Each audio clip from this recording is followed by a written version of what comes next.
Hey Ryan, how's it going? I was wondering if I could talk with you a little bit about PCBL. Personalized competency-based learning. Well, it's interesting you bring that up because earlier I was engaged in a meaningful and productive conversation with a teacher, and they said that PCBL meant that kids could hand in a stack of papers to any teacher on the last day of the quarter and get full credit. Is that what it is? PCBL is about kids taking the responsibility to show competence. How does handing in a stack of worksheets on the last day show competency? I mean, if a kid hasn't begun to demonstrate competency before the last day of the quarter, that kid's still in trouble. Well, that's a relief. But this other teacher is worried that PCBL is just putting kids on a computer all day so they can work at their own pace. Is that what it is? Oh, goodness gracious, no. While computers might be an important tool, oftentimes prepackaged curricula is just something for kids to comply with. PCBL is far more interested in competency, not compliance. If kids can prove their learning with technology, so be it.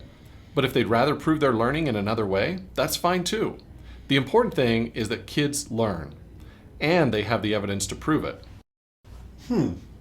Interesting. But doesn't PCBL mean that kids get to choose what they want to learn? I mean, if a kid hates science, then can't they voice and choice their way right out of it? Is that what it is? Nope. There will always be essential standards that teachers expect all students to learn. The voice and choice part of this comes in the student's flexibility in demonstrating that learning. I think we should turn to the state of Utah to help clarify all this for you. The Utah State Board of Education defines PCBL as educators engaging all students with high expectations for shared learning goals and empowering each learner to take ownership of their strengths, needs, and interests while tailoring flexible supports to maximize student growth and competence. This language is now codified in board rule and state policy. Interestingly enough, last night I was reading the USBE website for fun. It said, students are empowered daily to make important decisions about their learning experiences, how they will create and apply knowledge, how they will demonstrate their learning, but rigorous, common expectations for learning, knowledge, skills, and dispositions are explicit, transparent, measurable, and transferable. But how will North Sanpete School District work towards these goals? How, Dax? How?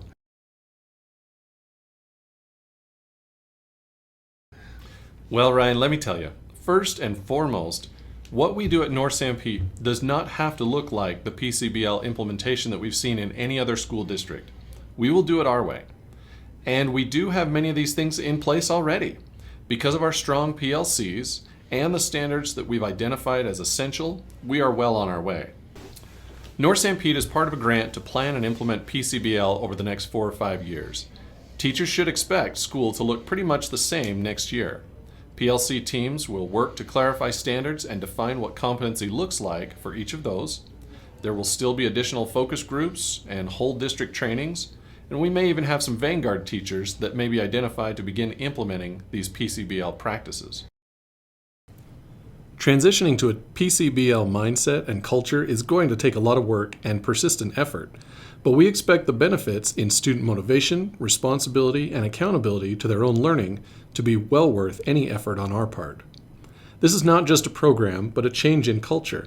This is why we're so interested in getting feedback from teachers, parents, students, and all other stakeholders as we move forward.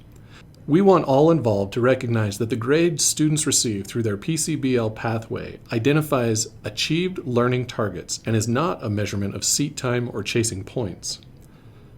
We can help facilitate this by reliably assessing more often and providing feedback so the student is always aware of their progress and what they still need to do to meet proficiency standards. Some help that will guide North Sanpete's PCBL initiative is the state PCBL framework. It would be beneficial if we all became a little more familiar with this document so that we can speak to these items with common language and understanding. So as for today in their PLCs, teachers should review the PCBL framework found here. If each PLC would respond with 2 takeaways from the framework and 1 question about the framework on this form, then we will be well on our way as a district. I'm glad we had this little talk. Enjoy the rest of your Monday, friendly colleague. Thanks for your feedback, and I'm glad I could help.